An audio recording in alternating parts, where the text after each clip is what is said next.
The views and opinions of this program are those of the hosts, guests, and callers. There is substantial risk of loss in trading futures and options, which you should carefully consider prior to trading. Well, as we continue to track the headlines coming out of the Middle East and the escalation of tensions with Israel and Iran, we're also tracking the weather and so many more pieces of this puzzle. And as we look at Wednesday's market action, wheat was the star of the show on the day. Let's talk about all that and more. Joining us for a conversation, Mike Zuzolo, Global Commodity Analytics. And Mike, good to talk with you as we look at these markets ahead of a pause in trade this week. No markets Thursday for Juneteenth. And I got to say, Mike, for folks who watch this show and hear you and I talk, they know this is your day. Wheat screaming higher, buddy. What was going on in the wheat complex on Wednesday, Mike? Yeah, but I don't want this at the expense of a nuclear bomb being utilized. I mean, that's the problem. This is the problem with these markets right now is the trade continues to do funds versus fundamentals. And we'll talk about that in wheat, and we'll talk about it in soybeans, and we'll talk about it in cattle today, Jesse. But I mean, the long and the short of this market, as we've talked about, is if we can get a wheat staged based rally, that genuinely tends to really bring into the market a lot of short covering if there's a lot of shorts. And there are a lot of shorts in European wheat futures, a lot of shorts in the U.S. wheat futures. And so I would stair step it or domino it in terms of what caused this kind of a rally to get us within, I think, of a half a penny of the highs of March. And then we're just right around the highs, another 30, 40 cents higher. We could make new 2025 highs. But I think Wednesday, it was all about a second big area of Russia's wheat production, giving us another agriculture drought issued warning and emergency. And we can talk about that in more detail. Tuesday, it was more about, I think, the crude oil basing and giving us this surge to the upside and breaking out of a trading range market, along with the severe storms that were expected along the Oklahoma-Kansas border, as well as those harvest numbers from the United States. 10, 11%, whether you're looking at United States or Kansas, versus 25% last year, I think was a true shock to the market because they don't look at the data. I mean, I really do believe that. They look at the data they want to. So the funds were selling it as the Northern Hemisphere crop was shrinking. And that's kind of what we talked about the last 3 or 4 weeks in a row. Well, let's lean in on a few of these topics a little bit more, and let's start with the situation overseas with the European weather picture here. And I know you were telling me this off air that we've seen some updated declarations, drought concerns, things of that nature. So set this up. What is going on overseas that is helping fuel this wheat rally on Wednesday? Yeah, so the far right star is the Krasnodar region, and as they began to harvest their winter crops, their governor declared a state of emergency in agriculture. This follows the Rostov region, which is the more left-leaning star closer to the Ukrainian border, being done mid last week. And in fact, I think we talked about it on Market Talk last week because that's when it came out. It came out the day before the report from WASDE. And also that was a day that the wheat was getting smashed in terms of downside price action. The two channels that I've drawn are the major wheat areas for the country of Ukraine.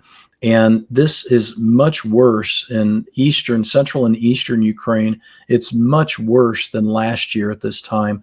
And what this map shows you is a VIIRS. It's like a color spectrum stress index.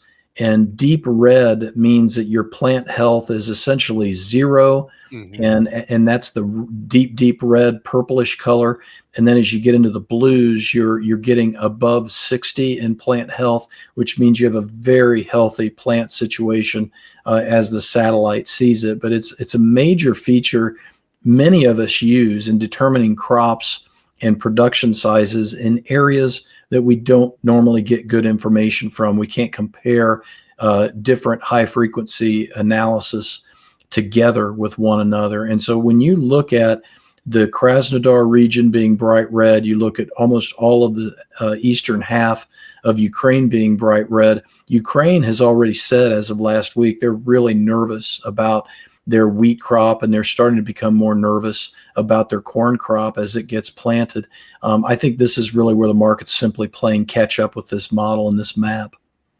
Let's talk about the U.S. markets here. Let's look at the monthly SRW charts, and I'm wondering, with some of this price action here ahead of the holiday, are we setting ourselves up for any sort of breakout? I mean, what's the technical picture looking like here in SRW wheat, Mike? Yeah, this week I wanted to show the soft red wheat and the crude together. So this chart's the SRW. The next one we'll look at is going to be the crude oil. But take a mental snapshot of how it looks here the last 6, 7, 8 months, because we've been in such a tight trading range, and now we're breaking above a major resistance, trendline resistance, what I would call the backbone of the bearish mindset.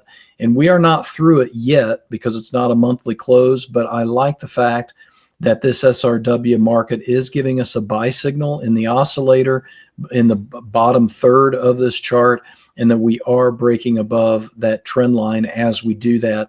And so if we can, as I said, if we can get another penny and a half higher, we've got fresh highs going all the way back to, I believe it was the March high that we made that high back at 609. And so if you remember, it wasn't long ago that we were talking about straddling the $5 level and then having to go back down to test the 493.5 low, which was the 2025 low. So here we are after, several months. We're looking at a situation where this market is now saying we're going from 2025 lows to 2025 highs at this stage of the game.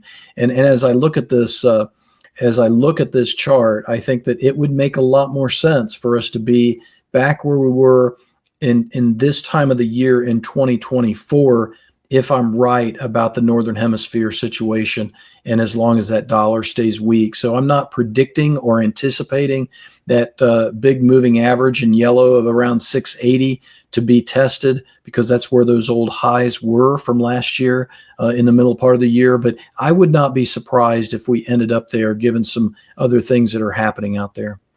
Let's take a look at that crude oil chart and walk us through the correlation you are seeing here, Mike. Yeah, pretty similar, except the crude hasn't matured yet to break out formally in terms of getting up towards levels that it looked like on the soft red wheat chart. But having said that, you're now above the 5-year moving average. You're now, like the soft red wheat, above that major backbone of bearishness, that downtrending resistance line. And like the soft red wheat, you've got the quote buy signal in the oscillator in the bottom third of the chart. So what I like to do in my analysis, Jesse, especially with the environment that we live in of the funds versus the fundamentals, what do the funds do to the futures market versus what do the cash fundamentals do? In other words, what I really like to do is keep track of these, what would be seemingly separate markets, but when they look so similar, then your analysis, I think, gets stronger, and you can rely a little bit more heavily upon what you're recommending and suggesting to clients and subscribers. The U.S. weather picture as well, we should touch on that for wheat. And you mentioned some of that severe weather potential, and, hearing about the white combine, the hailstones in some spots on that mature wheat and more. So you look at that, especially for HRW wheat. I mean, what are you tracking there? Are we getting some weather support on that side? Yeah, I think so. And I think this is where it was just a little while ago on Wednesday before we started taping that Feed and Grain magazine came out with the fresh update on an Oklahoma harvest. And it sounds like they're about wrapped up. I have heard conflicting stories that Oklahoma has sat still for 2 weeks in certain areas and has not wrapped up. But now I'm hearing that it's getting pretty much close to done. They're putting the wheat yields and production down over 40% from last year. And it's mainly because of the drought in the Panhandle country.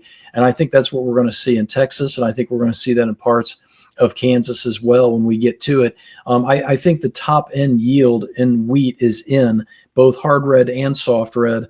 And I will be able to say that more convincingly in the white wheat for Montana and also the spring wheat up in the northern plains, because they are due to get some precip that could save their crop and give them an above average yield still. But time is of the essence for that area of the country. But I've heard from soft red wheat producers in Illinois, south of I-70, that they are looking at pretty much a train wreck because of the rains that they've had in a lot of their fields. And this was wheat that was probably going to be top end yields. So between test weights and quality, I think we're going to have a lot of issues. And I would say that last yield number that USDA gave us on last week's WASDE report is going to need to come down closer to what we're used to, maybe 50, maybe sub 50 a little bit. Mike Zuzolo, Global Commodity Analytics, is our guest analyst here today on Market Talk. Mike, before we segue out of wheat and crude, I do want to ask you about the Middle East and the escalation of tensions with Israel and Iran, and it's changing by the minute, and we're wondering about U.S. involvement here and all these things. Obviously, we've seen effects on crude oil, seen effects already in the fertilizer space. What about commodities like wheat or even over to quarter beans or the livestock trade, et cetera? What's your perspective on the unfolding geopolitical situation across the markets right now, Mike? Yeah, I am mentally preparing, Jesse, that if Iran doesn't, the leader of Iran doesn't flee his country to a friendly nation like North Korea or Russia or China, tries to stay essentially in his bunker and fight it out with the Israelis, President Trump, I think we have to take him at his word. I mean, when you look at the EPA proposal that was put out last week, he's protecting agriculture domestically. You look at his tariff policy, he's promised tariffs, he's delivered tariffs. Just take him at his word would be my recommendation. And so if the Iranians don't back down, I do think U.S. involvement is highly likely. I would not put it out of the realm of possibility that the Iranians will try and do one last thing very disastrously. I was 12 years old when the 1979 hostage crisis started. It is embedded in my mind. Every night during the nightly news, they would announce what day of the hostage crisis it was. Being gone on this long, I don't think he wants to go down in the history books as having given up. Unless he can fight from another country. So I am kind of mentally preparing for a nuclear situation.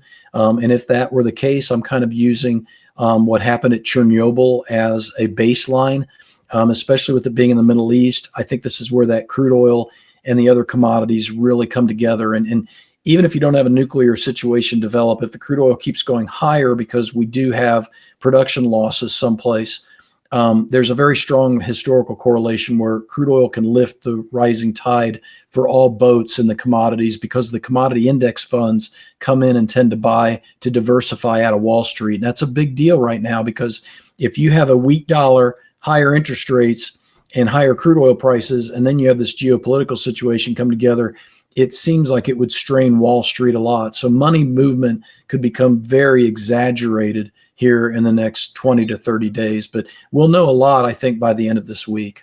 Yeah, great perspective on it. And it's something we're going to have to watch and see how this ebbs and flows. Like I said, it changes seemingly by the minute. I want to ask you about the soy complex. Pull up another chart. Let's look at the basis indicator, Illinois. There was a lot of chatter last week about some of the basis moves in central Illinois getting rolled to the November contract for pricing.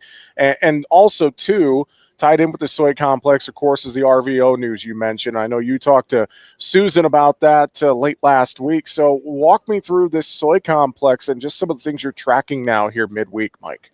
Well, there's a lot to be determined still. I'm actively engaged with the EPA right now to try and hone in a little bit better on the analysis. But this chart really shows us very clearly, we weren't prepared for a supportive RFS recommendation proposal from the EPA that USDA blessed as well.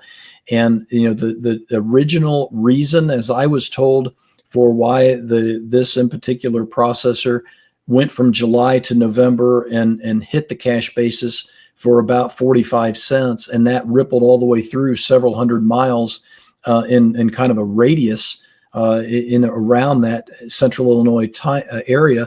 And during that time period, it was because they were worried because of negative crush margins that the biofuel mandate would be lower than what was expected.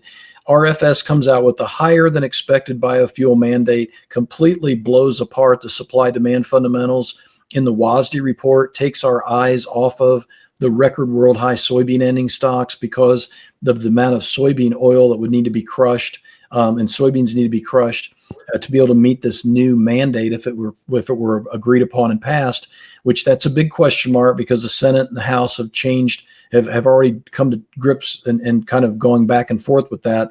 But leaving that to the side, this chart's even more important today, a week later, Jesse, because that basis has not snapped back and it's still at November at 20 under. This tells us a lot about the funds versus the fundamentals. The funds run the futures market hard to the upside on this proposal. What does the cash market do? Well, it increases in price at the export market some here in the last week because the futures run up. But as far as cash demand, we've actually lost basis for the week so far from some of the key river terminals that I keep track of. And so this is what's so difficult about marketing in today's world. We'll have this policy that will create a knee-jerk reaction, just like we saw in the feeder futures and the screw worm and the border being shut. And now we've got the opposite side, though, the cash market that we've got to deal with. So this is where, at this stage of the game, if soybean futures stay elevated, I'm going to have to pull out of my puts that I recommended because that's the worst place to be and do more cash hedging because I'm going to lose export demand by a higher physical cash price. I was going to say, Mike, we could spend probably an hour or so talking about this RVO news. And you mentioned you're actively engaged with EPA. So I think we'll save some of that maybe for next week's show because I want to make sure we get to the cattle complex here today. Obviously, again, more volatility. Futures have looked a little tired again, but a decent day Wednesday. Cattle on feed later this week. What are you tracking right now in the cattle complex? I know it's still a battle between cash and futures. It is, and this is the opposite side or the other side of the same coin, where you have cash markets elevated at 236 on a negotiated cash basis, and that's down from the 239.50 coming from the daily cattle and beef summary on Thursday from USDA. And so you've got a negotiated cash price of 236, and you've got an August futures price that's getting ready to become lead month futures at the end of this month at 209. There is such a premium in the cash market right now versus the futures. I'm very hesitant to recommend getting any hedges bought or put in place here until I know more. And we did get a little bit more information about USDA and the 32 USDA veterinarians going down to Mexico, inspecting and testing and touring what the Mexican USDA equivalent has been doing. We got that followed up with a presser from USDA that announcement. We are going to have a Texas dispersal facility from USDA that the government's paying for to produce sterile flies to combat the screwworm flies from coming north of the Mexican border. My understanding, and I'm no veterinarian obviously, but my understanding is the only North American plants in Panama, it produces about 100,000 flies a week. What I've seen is we need 400 to 500,000 flies a week to be able to push the bad flies back into Mexico from our border. And so I think it leaves me with the idea that we're probably not going to open that border between now and the end of the month. But that's what we really have to set up here, because the feeder cattle, as we've talked about, Jesse, they're the key to what this market's going to do at this stage, if you ask me. And let's flip over and take a look at a feeder chart here real quick as well. And this is a chart you and I have been tracking here for a few weeks now. And I guess when you examine this from the feeder perspective, what stands out to you here mid-month? Yeah, unlike the soybeans where the puts don't make as much sense because of the funds versus the funds versus the fundamentals, the puts make even more sense here if we break the trend line. The orange trend line on this chart, the fact that we're close to going negative on the month and that would break through the trend line support of the last 4 or 5 months, that would suggest to me, along with that quote sell signal in the oscillators in the bottom third of that chart, get puts bought and get protection in place. Maybe the funds are wrong by taking the market lower in anticipation of the border opening, but if you do the puts, you haven't marketed your cash yet. So if the funds are wrong by going lower, that gives us the opportunity for the market to recover by the time you make those marketings in that July, August, September timeframe.